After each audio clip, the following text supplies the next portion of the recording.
नमस्कार मित्रों, जैसा कि अपन लोग क्लास 10th है उस 10th में अच्छी स्कोरिंग करने के लिए जो 9th क्लास है उस 9th क्लास का बेस होना जरूरी होता है।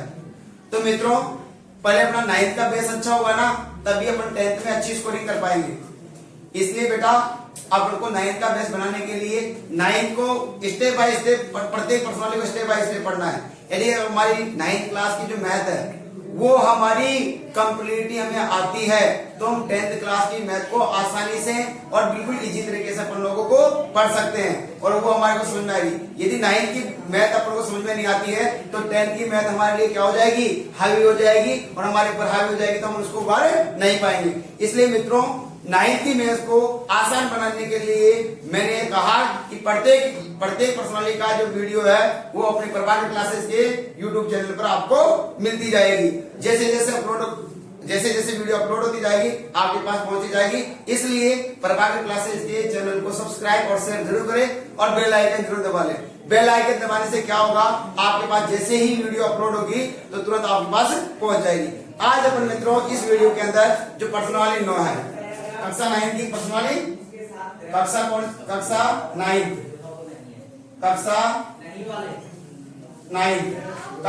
की पर्सनालिटी पढ़ने जा रहे हैं। कौन सी बेटा? पर्सनालिटी 9। कक्षा 9 की पर्सनालिटी कौन सी पढ़ रहे हैं? 9। और 9 का क्या नाम है बेटा? वृत्त। क्या है? वृत्त। चलो, इंपॉर्टेंट है बेटा वृत्त, यानी कि अंग्रेजी में से सर्कल। क्या कहते हैं बेटा? सर्कल कहा जाता है। ठीक है, अब 9वीं पर्सनालिटी पढ़ने जा रहे हैं तो सबसे पहली बात आती है कि यार वृत्त होता है क्या चीज है? वृत्त क्या चीज होती है? तो बताओ वृत्त की क्या परिभाषा होती है? वृत्त की तो वृत्त किसे कहेंगे? CIRCLE, circle. वृत्त क्या होती है बताओ, बोलो। वृत्त किसे कहेंगे? बोलो। बिंदुओं का ऐसा समुच्चय, बिंदुओं का ऐसा समुच्चय जो केंद्र बिंदु से समान दूरी पर हो। बिंदुओं का ऐसा समुच्चय, ये बिंदु है ना, इनका एक समुच्चय है, एक दूसरे स्पर्श कर रहे हैं और स्पर्श कर रहे हैं ना एक दूसरे के, और ये क्या है? केंद्र बिंदु। क्या है बेटा? ये है केंद्र बिंदु, है ना। और ये बिंदुओं का समुच्चय हो गया। क्या हो गया? बिंदुओं का क्या हो गया? समुच्चय। अभी बिंदुओं का समुच्चय है ना जो किससे समान दूरी पर है? केंद्र बिंदु से। किससे समान दूरी पर है? केंद्र बिंदु से समान दूरी पर है। तो क्या कहेंगे? बिंदुओं का, बोलो, बिंदुओं का ऐसा समुच्चय जो केंद्र बिंदु से समान दूरी पर हो। ये केंद्र बिंदु से समान दूरी पर, यानी प्रत्येक बिंदु समान दूरी पर होगा, ऐसे समुच्चय को क्या कहा जाता है? वृत्त। क्या कहा जाता है? वृत्त। तो क्या लिखा परिभाषा? बोलो, बिंदुओं का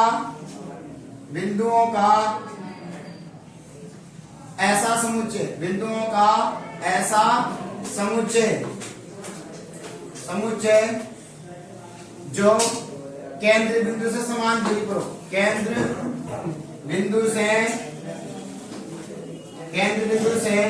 समान दूरी पर हो। क्या हो बेटा? समान दूरी पर स्थित हो। उसे क्या कहते हैं? उसे सर्कल कहते हैं। उसे, बोलो, वृत्त। उसे वृत्त कहते हैं। ये हो गया हमारे पास वृत्त। क्या हो गया? वृत्त हो गया। बात समझ में आ गई? बोलो, बिंदुओं का ऐसा समुच्चय जो केंद्र बिंदु से समान दूरी पर हो, उसे क्या कहा जाएगा? वृत्त। अब हमारे पास वृत्त में क्या क्या चीज होती है? देखो, ये वृत्त हो गया ना। क्या हो गया बेटा? ये क्या है बताओ? ये चारों ओर की जो है ना, ये चारों ओर की जो बाउंड्री होती है इसकी, ये बाउंड्री क्या कहलाती है बेटा? बाउंड्री कहलाती है परिधि। क्या कहलाती है? परिधि। क्या कहलाती है बेटा? जो वर्ग की चारों ओर की जो बाउंड्री आपको दिखाई दे रही है ना, जो चारों ओर की बाउंड्री दिखाई, वो क्या कहलाती है? परिधि। क्या कहलाती है? परिधि कहलाती है बेटा। परिधि, या जिसे किस नाम से जानते हो? परिमाप। किस नाम से जानते हैं बेटा? परिमाप। और ये क्या हो गया? केंद्र। क्या हो गया? केंद्र। क्या हो गया? केंद्र हो गया। बात समझ में आ गई? अब बात आती है सर, ये बाउंड्री है, इसको क्या कहा? परिधि। और ये केंद्र बिंदु हो गया। अब मुझे देखो सर, वृत्त में कौन कौन सी चीजें जो पढ़ने पर हमें आपको पढ़ना चाहिए। तो वृत्त में कौन कौन सी चीजें? नंबर 1, वृत्त का व्यास। क्या पढ़ना है? वृत्त का व्यास। नंबर 2, वृत्त की त्रिज्या। नंबर 3, वृत्त की जीवा। ये तीनों चार चीजें हैं, ये पॉइंट ये हमको पढ़ना है और इसी को अपन ने पढ़ लिया तो अपन कहेंगे कि हमारा वृत्त का चैप्टर बिल्कुल हमारे लिए क्या हो जाएगा, क्रीम हो जाएगा। हमारे लिए क्या हो जाएगा, बिल्कुल क्रीम, एक जैसे बिल्कुल साफ, है ना। तो क्या क्या पढ़ना है आपको वृत्त के अंदर, बोलो। अब आगे क्या क्या पढ़ना है बेटा वृत्त के अंदर, बताओ। वृत्त के अंदर क्या पढ़ना है, नंबर 1 जीवा, क्या पढ़ना है, जीवा। नंबर 2 क्या पढ़ना है, वृत्त का व्यास, क्या पढ़ना है बेटा, वृत्त का व्यास। और नंबर 3 क्या पढ़ना है बताओ, नंबर 3 अपन को क्या पढ़ना है, वृत्त की त्रिज्या, वृत्त की त्रिज्या। ये तीनों टॉपिक अपन को पढ़ना है, तीनों टॉपिक अपन को पढ़ना है। बात आ गई है, चलो अब अपन को यहां से देखो, ओके बात। जैसे मित्रों अपन ने अभी पढ़ा था वृत्त की परिभाषा। अब वृत्त के अंदर कौन कौन से चीजें हैं, जो कौन कौन से बिंदु है, कौन कौन से टॉपिक जो आपको पढ़ना है, मैंने क्या बताया था अभी आपको। नंबर 1 वृत्त की जीवा, क्या है, वृत्त की जीवा, वृत्त की जीवा। वृत्त की जीवा किसे कहेंगे, तो देखो बेटा, ये माना कि हमारे पास क्या हो गया, वृत्त हो गया, ठीक है। ये क्या कहलाती है बताओ, बाउंड्री। इस बाउंड्री को क्या कहते हैं, दिमाग लगा देगा, बताया तो पहले। इस बाउंड्री को क्या कहा जाता है, परिधि, क्या कहा जाता है, परिधि। और ये परिधि हो गई ना, तो इस परिधि से इस परिधि क्या कहा मैंने, ये क्या कहलाती है बताओ, परिधि, क्या कहलाती है बेटा, परिधि। तो इस परिधि से परिधि को मिलाने वाला रेखाखंड, इस परिधि से परिधि को मिलाने वाला रेखाखंड, बोलो। वृत्त में परिधि से परिधि को मिलाने वाला रेखाखंड क्या कहलाती है, वृत्त की जीवा, क्या कहलाती है, वृत्त की जीवा कहलाती है। बोलो क्या परिभाषा हो गई। और मैथ में कुछ परिभाषा याद करने की जरूरत नहीं है, मैथ में परिभाषा है बिल्कुल याद करने की जरूरत नहीं है आपको। तो केवल ध्यान रखना है ये क्या चीज है, परिधि, और इस परिधि से परिधि को मिलाने वाला रेखाखंड क्या कहलाता है, वृत्त की जीवा कहलाती है। तो क्या काम है, वृत्त में, बोलो, वृत्त में परिधि से परिधि को मिलाने वाला रेखाखंड, मिलाने वाला रेखाखंड, रेखाखंड क्या कहलाता है बेटा, वृत्त की जीवा, वृत्त की जीवा कहलाती है, वृत्त की जीवा कहलाती है, कहलाता है। वृत्त की जीवा हो गई, वृत्त की जीवा हो गई। बोलो क्या कहा, वृत्त में परिधि से परिधि को मिलाने वाला रेखाखंड वृत्त की जीवा कहलाता है। फिर आता है वृत्त का व्यास, क्या आता है, वृत्त का व्यास। अब वृत्त का व्यास किसे कहते हैं बताओ, वृत्त का व्यास किसे कहेंगे, देखो ये क्या है बेटा, बोलो, वृत्त, क्या है बेटा, वृत्त। और ये क्या वृत्त हो गया, और ये क्या है, बोलो ये क्या है, केंद्र बिंदु, क्या कहेंगे बेटा, केंद्र बिंदु, केंद्र बिंदु हो गया ना। और बेटा बताओ ये परिधि और ये परिधि, तो परिधि से परिधि को मिलाने वाला रेखाखंड क्या कहलाता है बताओ, परिधि से परिधि को मिलाने वाला रेखाखंड क्या कहलाता है, परिधि से परिधि को मिलाने वाला रेखाखंड जीवा, क्या कहलाती है, जीवा, क्या कहलाती है बेटा।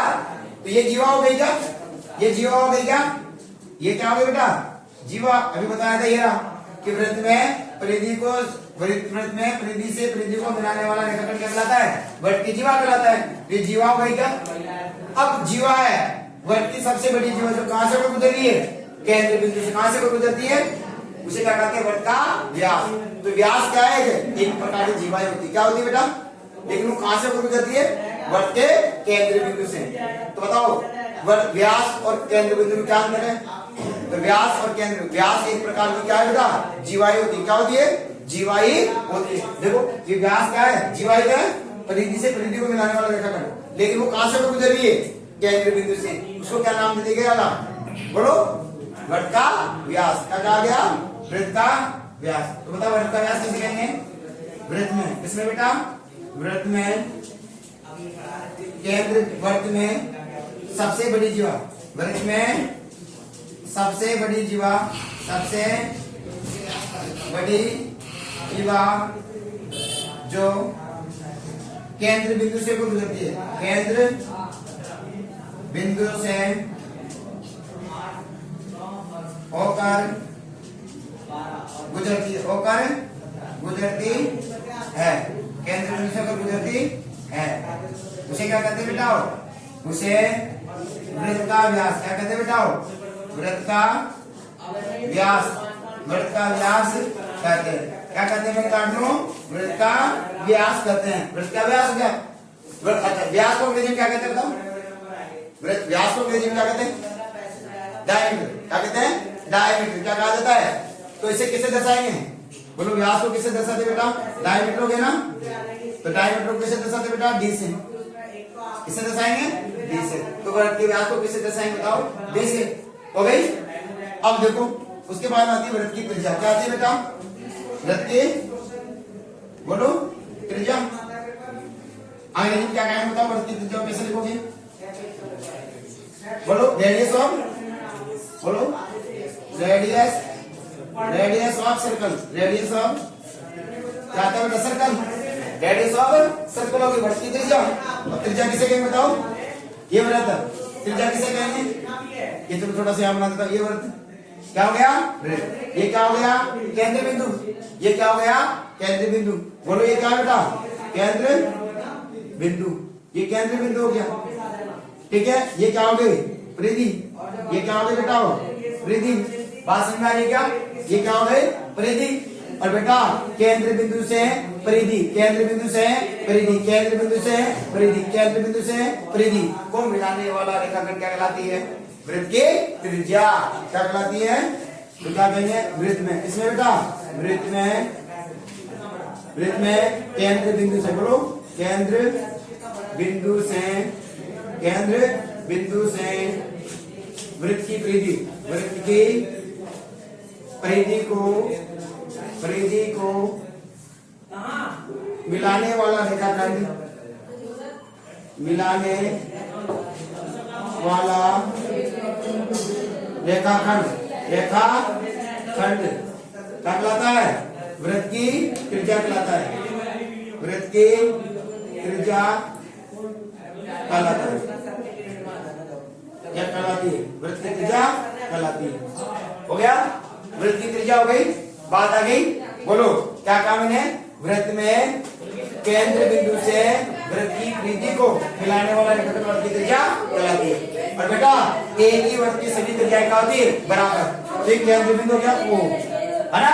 तो देखो, O, ये A, ये B, ये C और ये D। तो क्या काम है? मैंने लिखा OA बराबर OB बराबर OC बराबर OD। यानी एक ही वृत्त की सभी त्रिज्याएं बराबर होती है। एक ही वृत्त की सभी त्रिज्याएं क्या होती है बेटा? बराबर होती है। तो यहां से नोट डाल देना, 500 का नोट है तो मान लिए। क्या मैंने?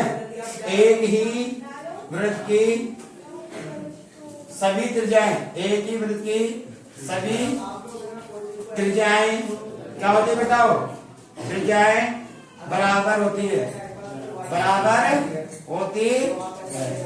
एक ही वृत्त की सभी त्रिज्याएं बराबर होती है। और मुझे बताओ देखो यहां से, ये क्या है बेटा? वृत्त का केंद्र बिंदु। ये क्या होगा? परिधि के बीच का रेखाखंड क्या कहलाएगा? त्रिज्या, है ना? तो ये एक त्रिज्या, एक त्रिज्या, दो त्रिज्या, ये पूरा क्या हो गया? ये क्या हो गया? वृत्त का व्यास। वृत्त का, तो बताओ, एक त्रिज्या, दो त्रिज्या, तो एक वृत्त का व्यास कितनी त्रिज्या उसमें बना है? बोलो, एक वृत्त का व्यास, तो व्यास कितनी त्रिज्या से मिलकर बना है? बोलो, 1/2। तो क्या आएगा? 2 इंटू त्रिज्या, 2 इंटू, बोलो बेटा, 2 इंटू त्रिज्या, 2 इंटू त्रिज्या हो गया क्या? यानी एक वृत्त का व्यास 2 त्रिज्याओं के बराबर होता है। एक वृत्त का व्यास 2 त्रिज्याओं के योग के बराबर होता है। क्या आप ऐसे लिख सकते हो उसको? जैसे मैंने यहां लिखा है, देखना क्या काम है? वृत्त का व्यास, तो एक वृत्त का व्यास बराबर क्या होगा? त्रिज्या और प्लस त्रिज्या, त्रिज्या प्लस त्रिज्या। तो बताओ कितने जाएगा? व्यास को डी, तो त्रिज्या का दर्शाते रेडियस आर, तो आर प्लस आर कितना जाएगा? डी बराबर 2r। ये तो देखा मैंने, वृत्त का व्यास बराबर क्या होता है? 2 गुना त्रिज्या। क्या होता है? 2 गुना त्रिज्या। अर्थात इसी तरह से निकलता है कि वृत्त का व्यास व्यास त्रिज्या का दुगना होता है। वृत्त का व्यास त्रिज्या का दुगना होता है। बात समझ में आई क्या? तो क्या निकलता है यहाँ से क्या निकलता है? वृत्त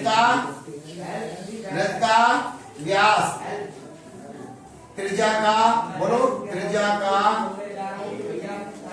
दो गुना होता है। दो गुना होता है या दुगना होता है, एक ही बात है।